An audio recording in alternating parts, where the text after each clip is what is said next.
Hello everyone, this is Genius Yoshi, and today we're going to be reviewing all the Chaos Emerald cards. So let's go fast, at the speed of sound, and review these ratings. 5-star, I definitely want to play this. I'm going to be making decks with it. You're going to be making decks with it. We're going to have some fun. That wasn't fast.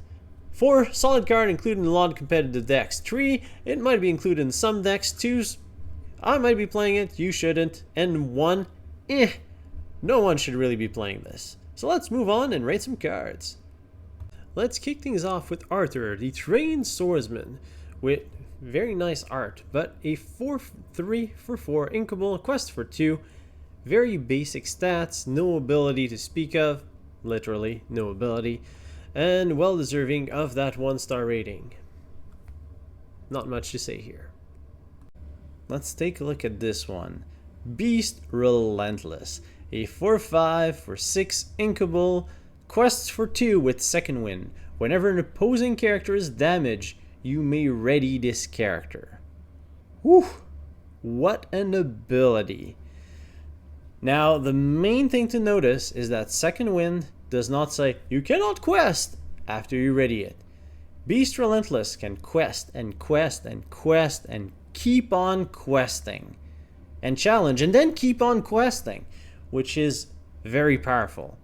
Say you have a nice position with the Beast Relentless on the battlefield, the opponent has a couple of characters exerted, and suddenly you quest with Beast. You play your character with Rush, challenge a character, opponent's character takes some damage, Beast Relentless readies, can quest again, and just like that, 4 lore. And I'm not even trying to push the combo. I'm not trying to use Hans Ping's Tinkerbells. I imagine this with a 6-drop Tinkerbell. I shift my Tinkerbell on top of the small one. Ping everything for 1. Beast unexerts. Tinkerbell challenges something. Damage dealt by combat. Beasts unexert. Tinkerbell's ability pings something. Beasts... well, there's no stack in this, so I guess you only get the unexert once. But still, you get 1 for the Tinkerbell ping, you get 1 for the combat. It's pretty cool stuff. This card has a lot of potential. Its main weakness is that the opponent can just remove it with a Dragon's Fire, Hades, or, well, any removal spell. But 5 willpower will keep it alive against a lot of the steel removal spells, so I really like this card. Not only for the combo potential, but just as a 6-drop, very strong, and I'm going to give it a 5-star rating. Feel free to challenge me in the comments below if you don't think that that's right. Here we have Belle the Bookworm. It's a 3-drop, 2/4 Storyborn Hero Princess, quest for 1, with the ability that whenever the opponent has no cards in their hand, she gets +2 combat power. She becomes a 4/4 non-nickable for 3. Why am I getting excited? This is terrible. This is terrible. 1 star. Sorry, Belle. Even when you're powered up, which doesn't happen very often, you're not very good. We now have Belle, Hidden Archer. 3/3 for 5 non-inkable, quests for 3. That's a lot of quests. She also shifts 3 on top of the smaller Belle.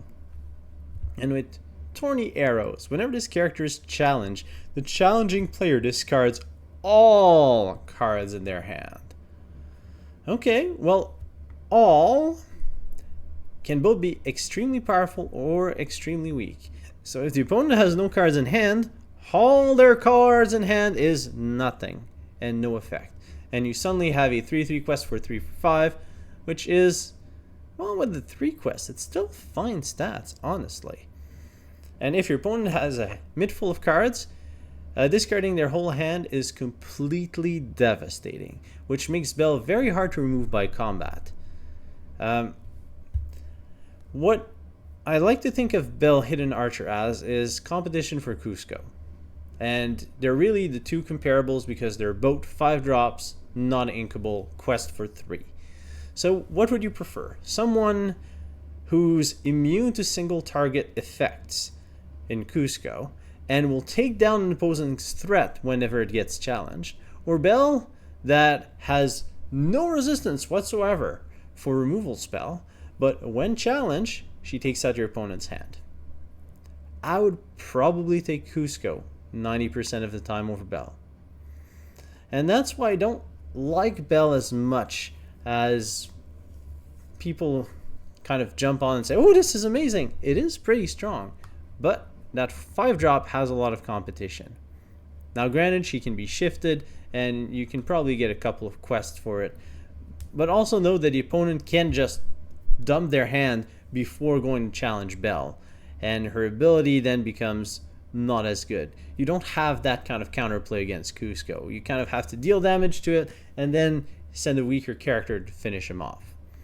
Now granted, Belle has some cool synergies. If you want to use reckless abilities on the opponent and force them to challenge Belle, then you can do some cool stuff, and I'll have to do a deck about that, just forcing you to discard your hand. Thanks for your help. And I think that that's where we're going to see Belle a bit more. Maybe something like 4 Cuscos, 2 Belles in these heavy questing Emerald lists. But overall, I don't think this is a 5-star card. I still think it's pretty good. It's going to see some play. So I'm going to give her a 4-star rating. I think this is right. Here we have Bucky, the Squirrel Squeak Tutor. Love the title. It's a 1/1 quest for 1 with Ward. And whenever you play a Floodborn character, each opponent chooses and discards a card. Okay, well, in this case, we have to evaluate that Bucky is a Storyborn ally. So if you stack Buckies, you don't get a trigger off of Bucky when you play another Bucky. So that's one thing. If you can get the opponent to discard 2 cards with Bucky, you have a Have You Forgotten Me? Yes, I had forgotten Have You Forgotten Me for a second there. But with a 1/1 body that can quest with Ward on the battlefield. And that costed you 2.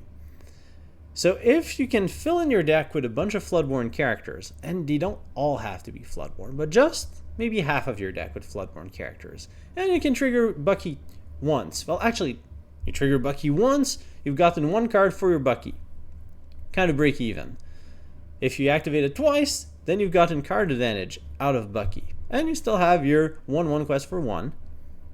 That pressures the opponent into using cards from their hand, because they never know. You might go double Floodborn characters. There you go, discard your hand. So I think overall Bucky is very strong. It does have a weakness to Tinkerbell, because Tinkerbell is just going to say, goodbye, I've pinged you to death. And where were you, Bucky? I've never seen you.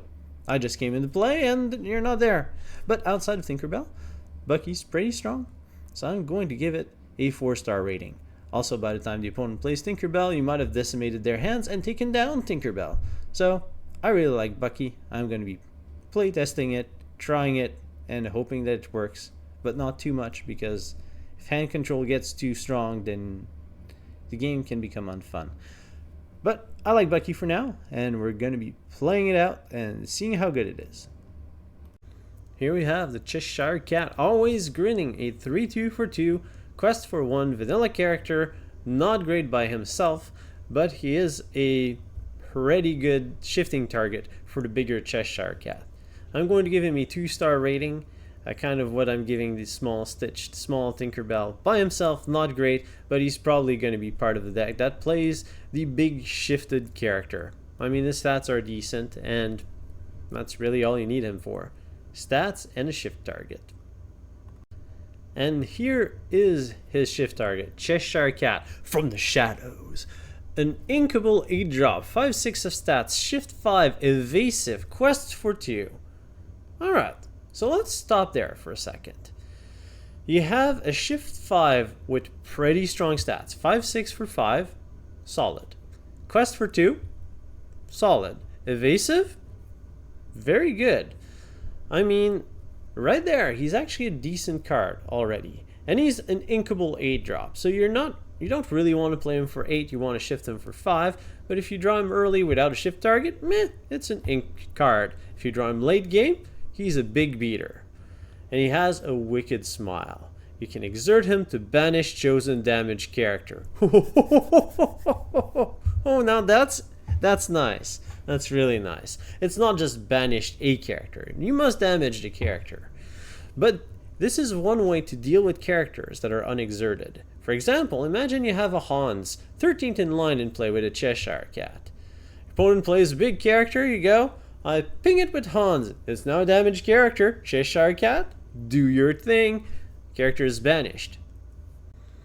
So, just a small 2-card combo right there, and you can banish a character at will every turn.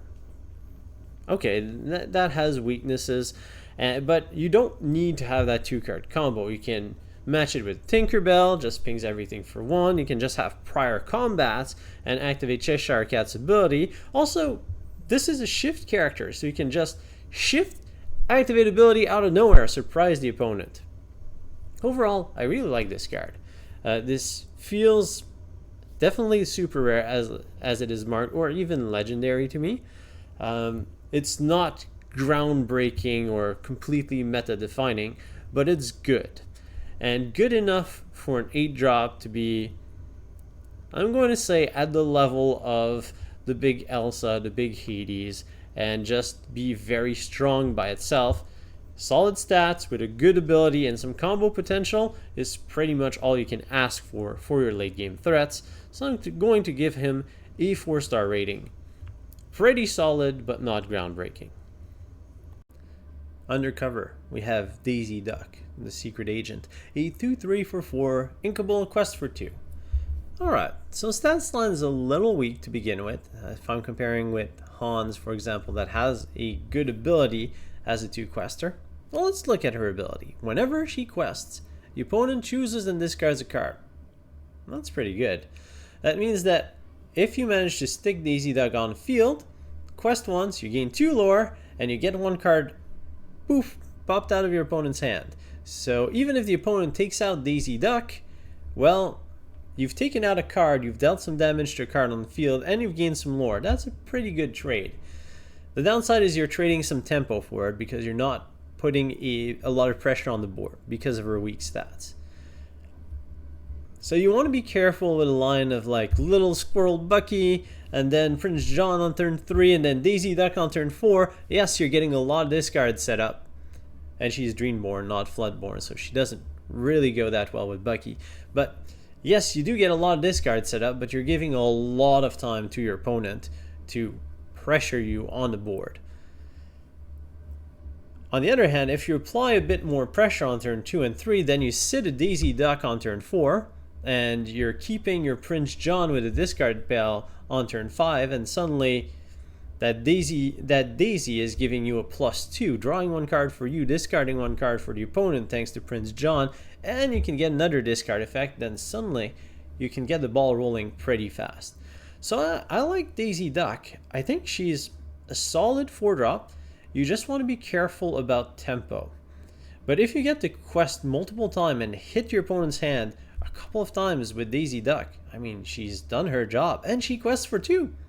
Which is quite relevant even later in the game when the opponent has no cards in hand. She's a threat. And so I'm going to give her a 4-star rating. She's a fun inclusion in most Emerald lists. Next we have Donald Duck, the perfect gentleman. He's a 4-drop, inkable, and easy 2/5. So it's okay stats for a 4-drop, really. Quest for 2. Decent as well. And he has shift 3. But you can hardcast him for 4. So not overly great benefit in shifting the perfect gentleman on top of a cheaper Donald. But at the start of your turn, each player may draw a card. Okay, so my first inclination is this might be good in mill, but it's each player may draw a card so the opponent can decline the card draw, but they might be tempted by it and do it early before you know your strategy, before you know about your strategy. So, fine inclusion in mill. It's good if you're expecting the opponent to already have a ton of cards. So in a matchup against control, if you're planning on running out of resources and you're playing a somewhat aggressive curve, which Emerald tends to do, then suddenly Donald Duck becomes interesting because he has solid stats. He's a 2-quester for 4, so he applies some pressure and nets you some cards, which allows you to keep the gas going and keep on fueling your aggression. Because of this, I think he is a fun inclusion to the Emerald aggressive curve, and I'm going to give him a 4-star rating. Maybe I'm overrating him, maybe not. Let me know in the comments. Here we have Donald Duck Sleepwalker, a 0-5 for 3, quests for 1, and whenever you're playing action, he gets +2 combat power for the turn. Okay, so as a 0-5 for 3, he is completely terrible. As a 2-5 for 3, he's subpar, which means that you really need to play 2 actions in 1 turn to get him to get 1 good combat in. So you have to be playing a bunch of cantrips type of cards, so those draw ones for 1, or sing to draw card type of effect. And once you activate a couple of those, suddenly you can get a good combat in with your sleepwalking duck. Okay, but if you're playing all of these actions just to trigger Donald, you could have been playing a threat on the board instead. Or even better, you could have been playing a 3-drop that is worth your time instead of Donald Duck and follow it up with a nice 4-drop. Overall, this feels pretty bad, actually almost worse than the vanilla character, because the activating condition is quite difficult. And if you're saying, yes, but I can combo. If I have like 8 ink, I can keep on drawing cards and get him to like a 16 combat power.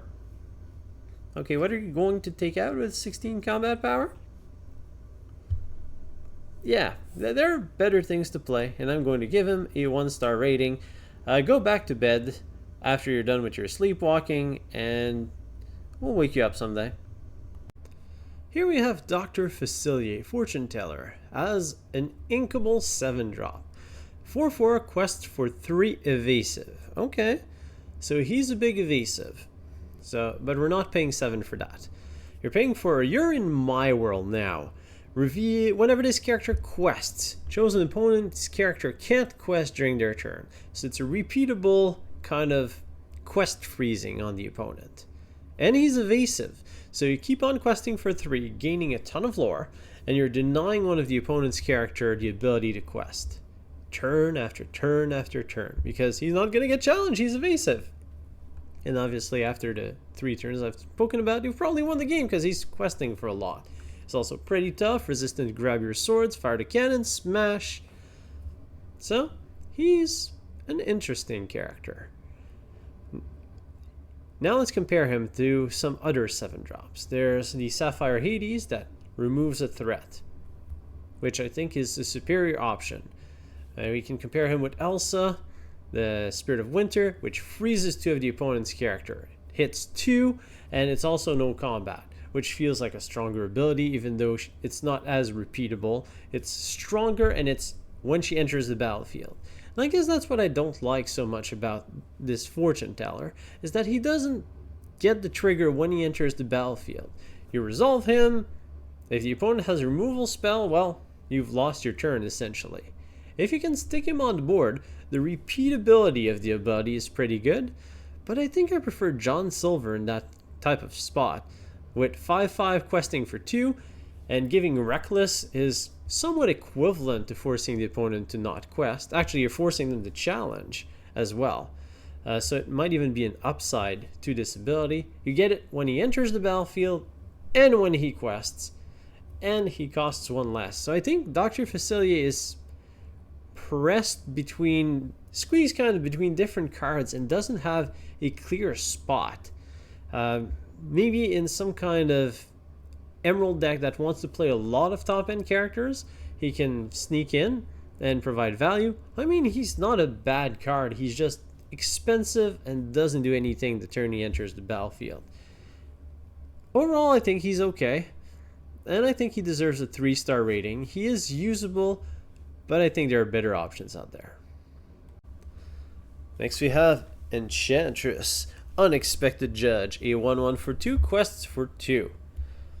So it's a subpar LeFou, but she has her true form. When she is challenged, she gets +2 combat power. So she's a 2 quester that punishes attacker heavily. So an upgrade over Aladdin right now, the steel 2-drop that's 2-1. I'd say that's an upgrade over LeFou, who's just 1-2 and doesn't punish whenever he gets challenged. 3 combat power is good enough to take out most threats early game, almost anything that costs 3 or less. So I really like Enchantress. I actually think that she's going to take the place of Flyn Rider or whatever other 2-drop you're playing with Flynn right now. Not to mention that foil, the background on this card is fantastic. So I think this is a great card. And I'm going to give her a 4-star rating. She's just solid. Here we have Flyn Rider, Confident Vagabond. The 1 3-for-1 quest for 1. Now, let me check. We have some of these right now. Are we playing any of the 1 3-for-1's quest for 1? Are you sure? Yeah, no, they're not seen anywhere in the metagame, and neither will Flyn Rider, unless there's some very powerful shift Flyn Rider that comes into play that shifts for a huge discount. But then we're not really playing this for Flynn, we're playing this for the bigger version, and we already have a nice 2-drop Flyn Rider that is also useful for that. So Confident Vagabond is going to be confidently in my 1-star pile. Here we have Flyn Rider, his own biggest fan. 2 3-for-4, non-inkable, with 4 lore. 4 lore? Okay. Oh, there must be a catch. So shift 2. Okay, so it's a cheap character that you can play even more cheaply. And he has evasive. So if the effect would stop there, this card would be very, very good. But one last big score to highlight. This character gets -1 lore for each card in your opponent's hand. Okay, so you play him on turn 4. What happens? Well, is your opponent empty-handed? No. Well, the opponent has 2 cards in hand. Alright, so this is a Pongo, really. But uninkable Pongo if the opponent has 2 cards in hand. If the opponent has more cards in hand, this is worse than an uninkable Pongo. That's not great. If the opponent has no cards in hand, well, you must be playing some kind of discard strategy, and the opponent's not playing proper draw or some kind of tap-out strategy. And then you can resolve that Flyn Rider, and then he's going to be good. If he was inkable, I would like him, because you can just ink him, and if you're playing against a deck that's going to run out of cards, then you bring him out and suddenly he's a very big beater, or a very big quester, I should say. But you don't know that, and by playing an uninkable card, you are committing to playing Flyn Rider whenever you draw him, every game, or using some kind of draw discard ability. But you're mostly committing to playing him every game, which is not what I want to do with this card. So I don't think it's that great. Now, the fact that he has 4 lore means that you can use other effects that use the raw lore on the cards, but I don't know, this feels a little bit cheesy to me and gimmicky, and gimmicks don't really work that well. So I'm going to give him a 2-star rating. I'd rather play Pongo or 4-drop Tinkerbell, which actually 4-drop Tinkerbell is an upgraded Pongo. I should use her as in my examples a bit more, especially since we're already in Emerald. Play Tink, don't think. Here we have Gaston, Scheming Suter, a 2-drop inkable, quests for 1, and he's 1/3. Alright. Bad stats of a 1-drop. But he has the ability, whenever the opponent has no cards in their hands, he gets +3 power. I mean, 4/3 for 2 would be decent. It'd be actually good. It'd be a good pressure tool. But you're probably talking turn 5 or 6 if you're a discard deck trying to get your opponent empty-handed. And then he becomes a 4/3, which isn't worth that much at that state in the game. And you've been sitting on a 1/3 character just watching the opponent do their stuff in the meantime. Overall, doesn't feel like a great card. Even in this card deck, you're really playing for Prince John and card advantage. So the Scheming Suter doesn't have a home, according to me. He should just go back to the tavern and find a spot in your binder. Here we have a rare Little John, loyal friend, 6/6 for 6, inkable, quests for 2. He's just a big beater, big stats. Is it enough? In my opinion, no.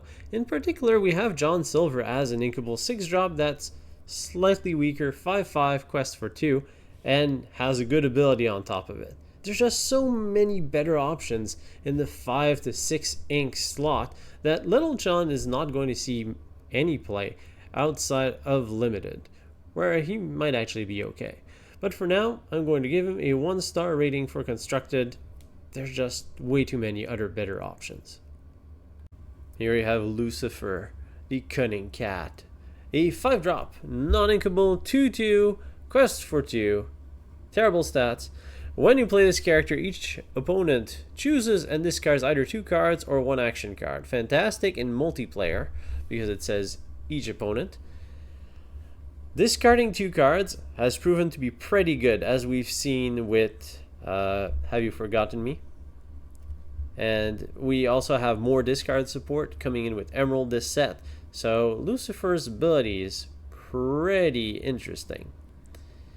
Now, it also gives you a body that quests for 2, and the questing for 2 is quite reasonable.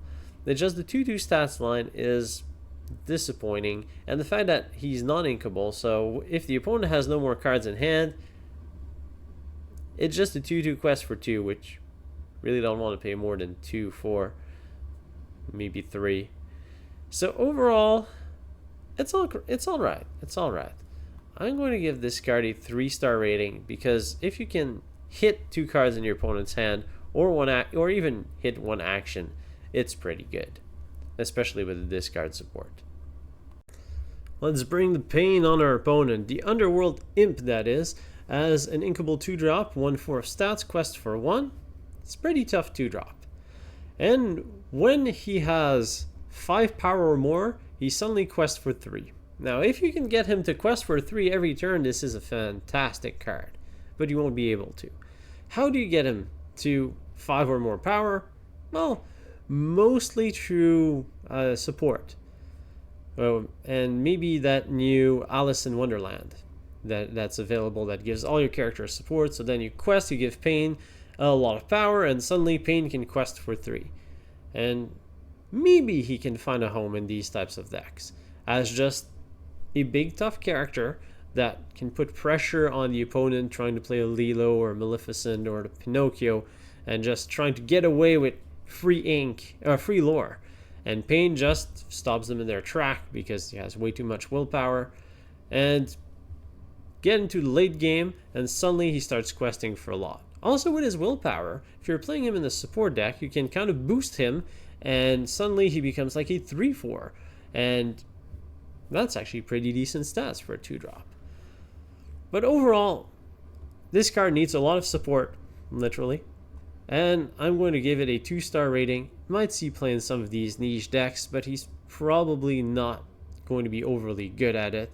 But it's going to be fun to experiment with him sometime, one time, and then let it go. Here we have Panic, the Underworld Imp, 2/3 for 3, non-inkable, quests for 2, and whenever you put him into play, you give +2 to a character, or +4 to Pain. So he's really made to go turn 2 Pain, turn 3 Panic, boost Pain, Pain quest for 3. Alright, that's an effective 2 to 3 play. And then what? Then you're stuck with a Pain that you still need to boost. Your Panic is just a 2/3 quest for 2 with no more ability. I mean, we have Maximus as a 3/3 that has the stats boost, the 3-drop Maximus. Yeah, there's one in the first chapter that nobody really plays. And Panic has a similar combat-based ability. Not overly great. I almost prefer just playing the Mulan, that's 2/3, quest for 2 with support over Panic. And he's not inkable, which means you're committing to playing him. I'd rather commit him to the binder, and even with Pain, I think I'd rather play something else than his brother-in-arms Panic. Next we have Pete, the Bad Guy. A 3/4 for 5 inkable quest for 2 with Ward. So already slightly weak, but okay stats with Ward. Ward is a pretty strong keyword. And he gets more. So whenever you play an action, he suddenly gets +2 power, and that stacks. And whenever he has 7 or more power, he suddenly quests for 4. Okay, now we're talking. So the floor for this card is actually acceptable. Just the being warded with these stats is okay. the ability to boost him with an action, situational, and you need to double action to get him to the 7 power so he quests for a ton. I'm more interested in playing him in a situation with maybe Alice in Wonderland or some supporters in a support type of deck where suddenly you can get him to 7 power consistently. And with that ward, there's not much the opponent can do about it. So you suddenly have a 4 quester on the battlefield for 5 with decent battle stats. And still has ward. The ward doesn't go away. So I kind of like this card. I think it's going to see some play in some kind of support tribal deck. And I'm going to give him a 4-star rating as a perfectly playable card. Depending on what you want to do, there may be better options, but Pete has a role whenever you have ways to get him to that 7 power. Or you just play a ton of actions in your deck. And now we come to Prince John, greediest of all. 1, 2 for 3, non-inkable, quests for 2. 1, 2 for 3, non-inkable are terrible, terrible stats. But he has ward. So he's going to be very difficult to take out just in general. And what's his ability? Whenever your opponent discards 1 or more card, you may draw a card for each card discarded. Okay. Well, have you forgotten me? Which basically reads with Prince John in play, destroy your opponent's hand and draw 2 cards. There's a song that you can sing that allows you to discard a card from your opponent's hand, which now draws you a card. There's the nice little squirrel that we have in Emerald as well, that's going to make your opponent discard a card every time you play a Floodborn character. Typically, when you're playing a discard strategy, the problem is that first of all, you're wasting tempo by playing discard spells. But if you can sing it, or if it's on the body of a squirrel, you're not really wasting any tempo. The second problem is that you're typically trading your cards for your opponent's cards, and you both end up with a small number of cards to play, and your deck is kind of built to maximize the use of these small cards. But if you have Prince John, then your discard cards double up as draw spells. So suddenly you have a very efficient deck that completely decimates your opponent's hand. And I'm afraid that this card might be meta breaking. Well, it's definitely going to deserve a place in a discard type deck. Probably would have you forgotten me, the squirrel discard, the song that makes the opponent discard. There's just a lot of nice options. And I've seen it in Yu-Gi-Oh! Where at one point hand control became the dominant strategy, because if your opponent has no hand, well, it's hard to play the game, and Prince John allows you to have this constant flow of cards. That's not to mention if you have multiple Prince Johns, then you can just draw yourself silly. So I'm worried about this card, because if you don't have any cards in hand, you're playing off the top of your deck. That means that you have the hard choice: do I ink this, or I can't play it because all my cards are discarded and I need them to ink and I need them to be played. So we get into these awkward top deck situation where you're just forced to ink a card, pass the turn, and then your opponent just demolishes you with their board presence. So Prince John, very strong. People have mentioned with A Whole New World that you can draw 14 cards. It's a nice thing to do. I mean, when you're drawing 7, 14 might be a bit overkill. I really think Prince John is just going to be played with small discard effects that are cheap. And I think he's going to be very good at that. In particular, we've already seen Have You Forgotten Me being played as an anti-meta strategy or just mainstream in some of the decks nowadays. And Prince John just piles on top of it like a big hammer. So I'm going to give this card a 5-star rating. I don't think I will regret it. I think that this is a bannable card.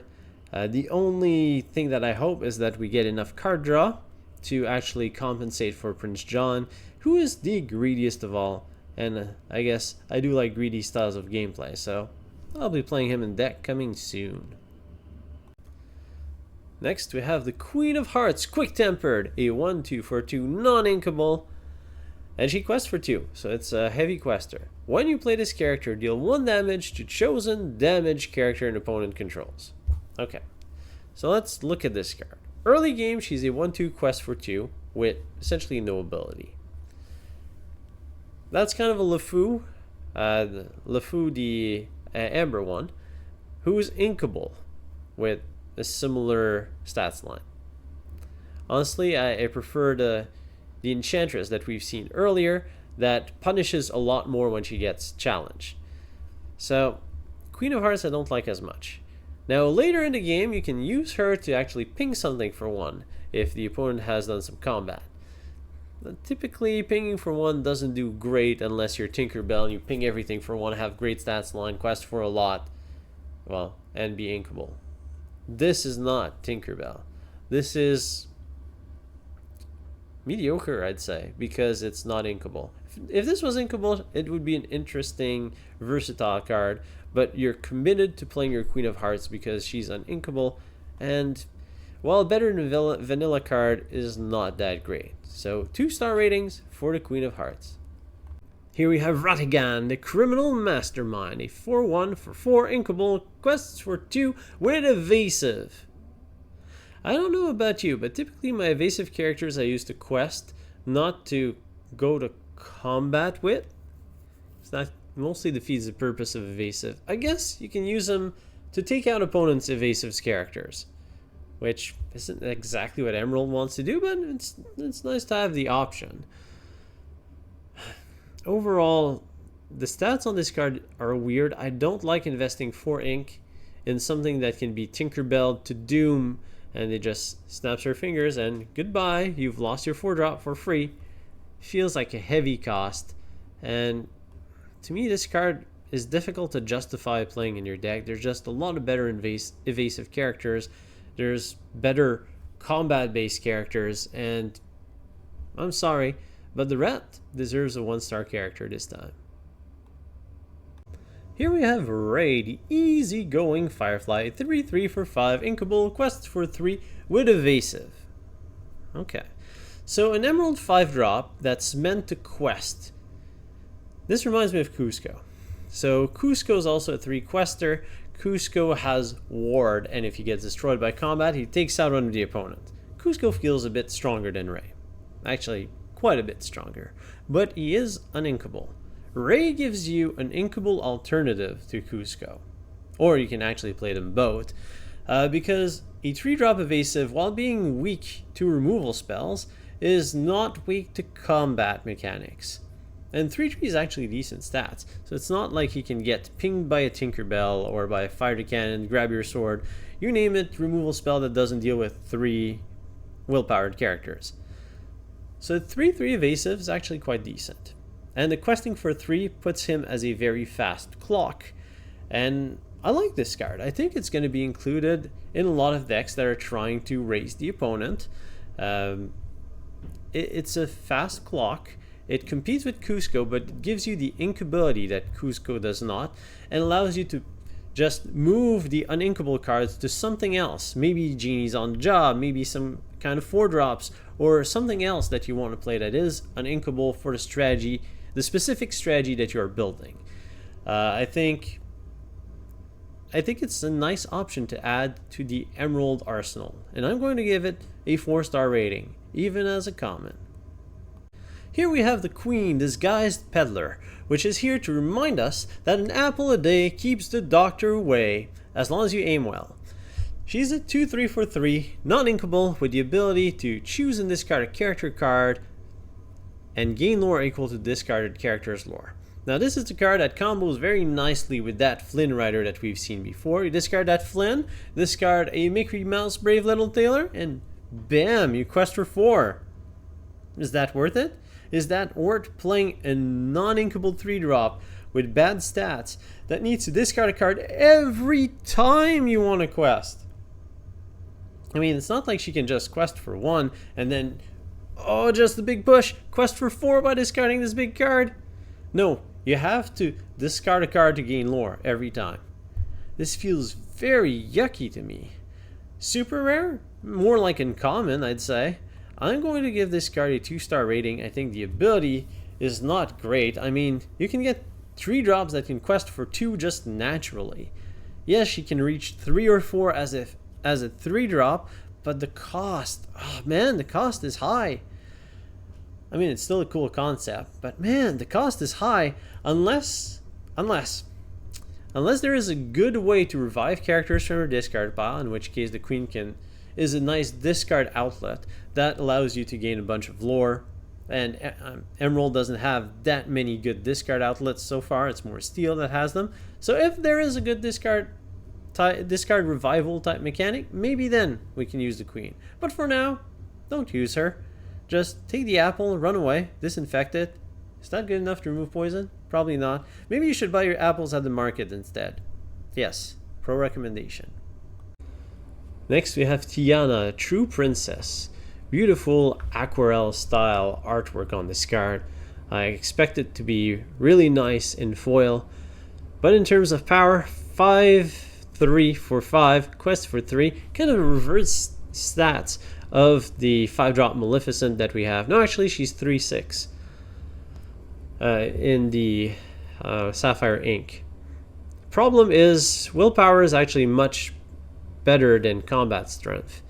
And having just 3 willpower means that Tiana is vulnerable to smash, vulnerable to a Captain Hook challenging her, and she's a bit of a liability. Even though she quests for a lot, she needs more willpower to stay alive. So as a combative threat, it's not really what you want to pay for. When you're paying for the 3 lore and you're paying for the 5 power, it's not a good combination. And I think, unfortunately, she has to go into the artwork bin and the binder, and we'll be making our decks. Here we have Verana, Fang Chief, a 5/5 for 5 quest for 2 Inkable. This is pure power creep over Jumba Jakuba, which has seen play in some decks. Mostly as an Inkable 5-drop with good stats. And the stats are good. Now I really wish that she had an ability, and now that we are 2 sets in, you mostly need an ability on cards like this. Those stats just aren't going to be good enough. Now in Limited, Veranus feels pretty good as a 5 to 6 drop Inkable with solid stats. In Constructed, little lackluster, but don't underestimate these stats. 5/5 quest 2 is actually pretty good. I'm going to give her the benefit of the doubt, give her a 2-star rating, but I don't expect to see her anywhere near Constructed decks in the future.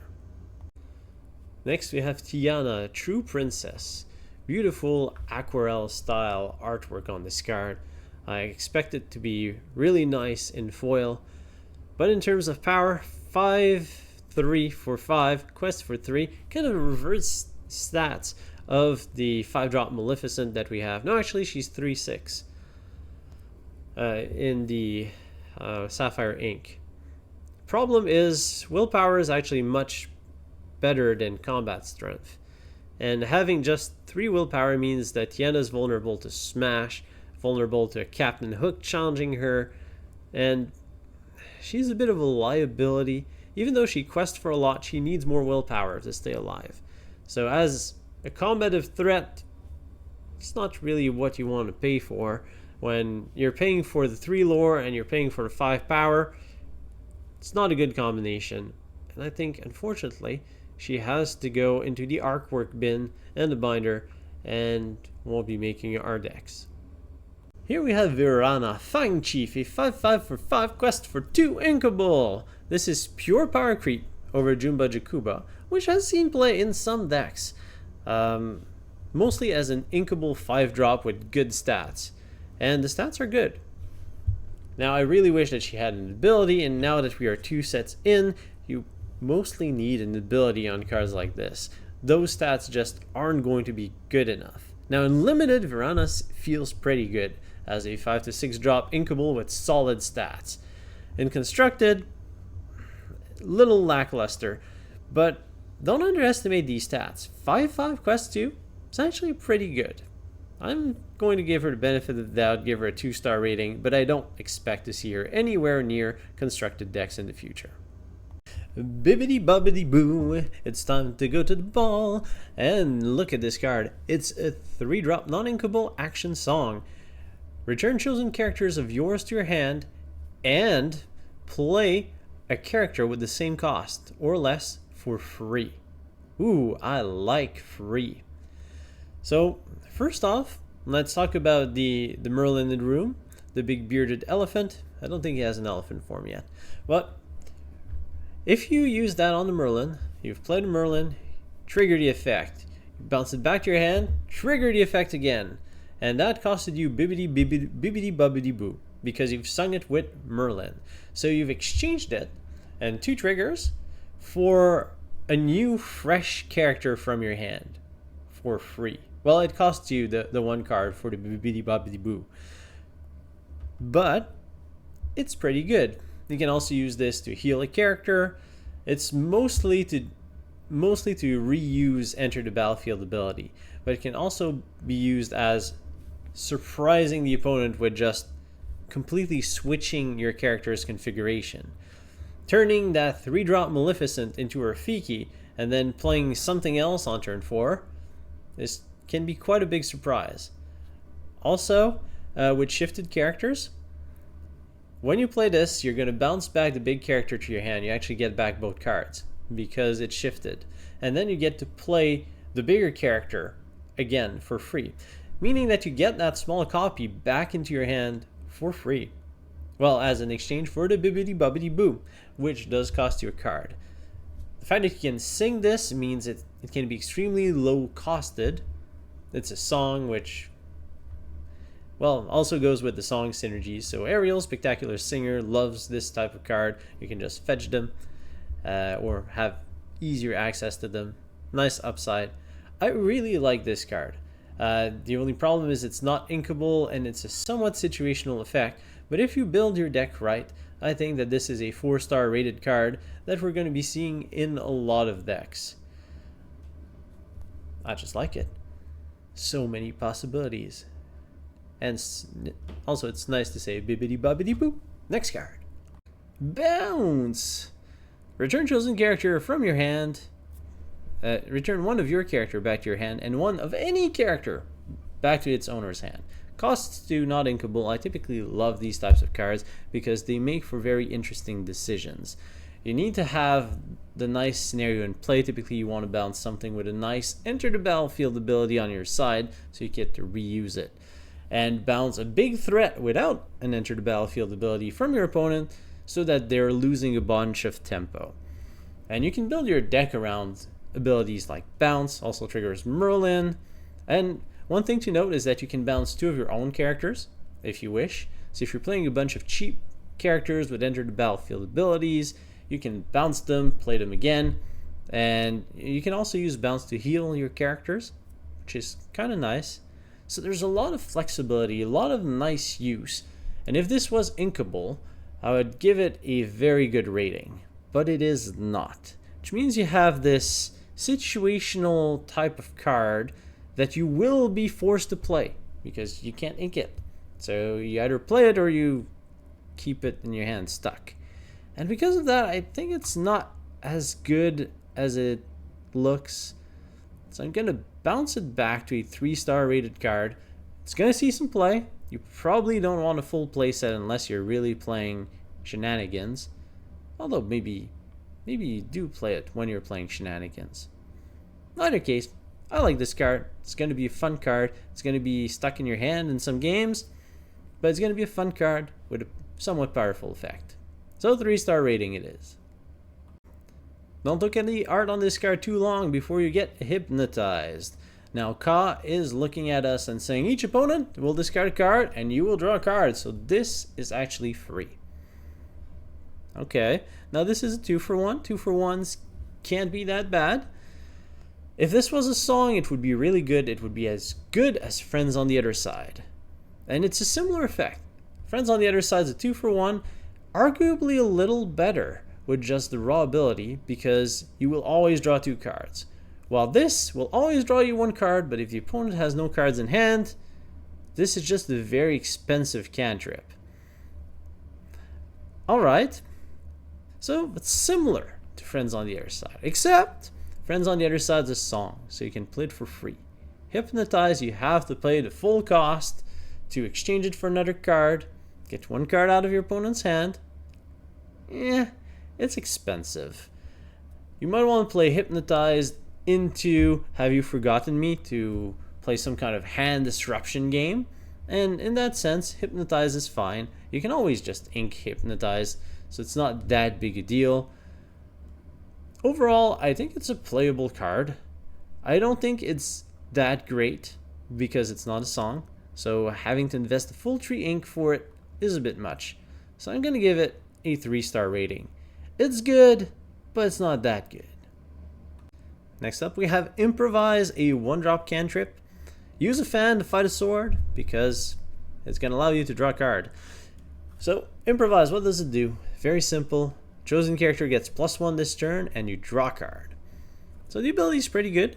Just a 1 ink card that draws a card with all of the action matters cards that we have. This is actually a pretty nice card because it doesn't cost you very much. It really just costs you 1 ink. And there's the restriction that there must be a targetable character on the battlefield because you need to give a chosen character +1. Doesn't even need to be your character. So you can always just give +1 to one of your opponent's character to draw the card, which is quite nice. It's not that restrictive. And I kind of like it. With Develop Your Brain, it makes now 2 actions that we can play to just pay 1 to draw another card, which also allows you to thin your deck if you really want to and play combo-ish strategies. But it's mostly for actions matter themes that I think Improvise is going to be used, and I think it's going to be pretty strong at doing what it does, which is play an action that costs a very small amount. I'm going to give it a 4-star rating. It's going to see play. Let's take a look at Pack Tactics. A 4-drop action. Gain 1 lore for each damaged character the opponent has in play. So, like everyone, my first thought is, oh, this is fantastic with Tinkerbell. If I have a Tinkerbell in play and my opponent has 12 characters in play, I can ping them all and then I can Pack Tactics and gain 12 lore. Okay. Well, let's look at it more realistically. Realistically, this goes great with Tinkerbell. Goes decently well with other stuff that pings, like maybe the 2-drop Robin Hood, maybe with Hans, maybe if you're just doing a bit of combat. But for it to be well worth it, you need to have multiple characters on the opponent's side of the field. I'd say at least 3 for it to be really worth it. And if your opponent has 3, 4, 5 characters on the battlefield, then that means that the questing swings of your opponent, and hopefully yours, are quite heavy. So the game is about to end either at this turn, next turn, or the one right after that. In which case, Pack Tactics is a finisher. Okay. If the opponent has no characters in play or no damage characters in play, this is completely useless. Now, there is something to be said about the element of surprise and the fact that there are very few cards that allow you to just gain lore on your turn without having set up anything. So I really like that about Pack Tactics. It's a surprise effect. I think it's the perfect one-of in your deck. As you're building and filling in that ink curve on cards that you will most certainly ink, just add in a Pack Tactic. If you get it early on, it's an instant ink.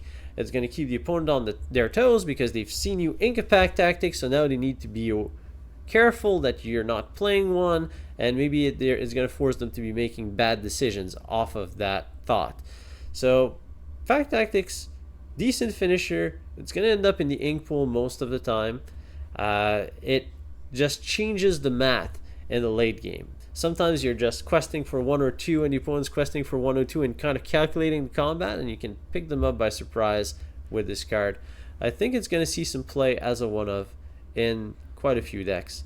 So I'm going to give it a 3-star rating. Ring the Bell. Very simple, effective, banish chosen, damaged character. An inkable 3-drop that's hard removal, not one of these bounce spell, just bam, you're out. I think it's a pretty good card, mostly because it's a nice flex spot card. It's the type of card that you play a couple in your deck that when timed right, completely destroy your opponent because they don't expect your emerald to have removal. And that is pretty good. Now you're going to be inking that most of the time, but the fact that it's inkable, situational, and very good when it lands means that it's perfect for these flex spots. So I'm going to give it a 4-star rating, a definite inclusion in a lot of emerald deck as a 1 or 2 of. Here we have Ratigan's Marvelous Trap, a non-inkable 3-drop item which says banish this item and each opponent loses 2 lore. Snap, boom, twang! Okay. Draining 2 lore of the opponent is quite a decent effect. And the fact that you have to banish this item in order to activate the ability means that you can pick it back up with Tamatoa for reuse. So it might be an okay one of if there's some kind of emerald sapphire item based deck.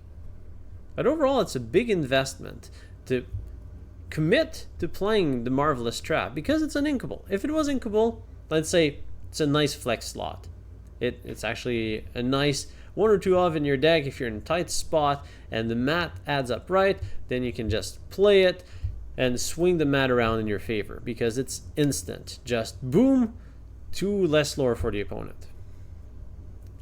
But it's not inkable, which means you're committing to playing the Marvelous Trap every time you draw it, unless you discard it for some kind of other effect. In most games, I don't really want to just pay 3, pay a card to remove 2 lore off of my opponent. I'd rather have removal spells for the characters, bounce spells for the characters. For example, just the Mother Knows Best is going to be a lot more versatile than Ratigan's Marvelous Trap and can just as easily deny 2 lore from the opponent. So with that sense, I don't think Ratigan's Marvelous Trap is very good. I'm going to give it a 2-star rating because it's an item, and item synergies, item matters type of effects are pretty cool, and this is a valuable effect. If it was inkable, I'd bump it up to 3. Non-inkable, I think it sticks at 2-star rating. I'm hoping to see some shenanigans with it, but the shenanigans are likely going to look like the picture and be very flimsy. Whimsical is not the word for hammers and punching bags. Finicky and prone to disruption. But if everything lines up, you're gonna have a snap boom twang.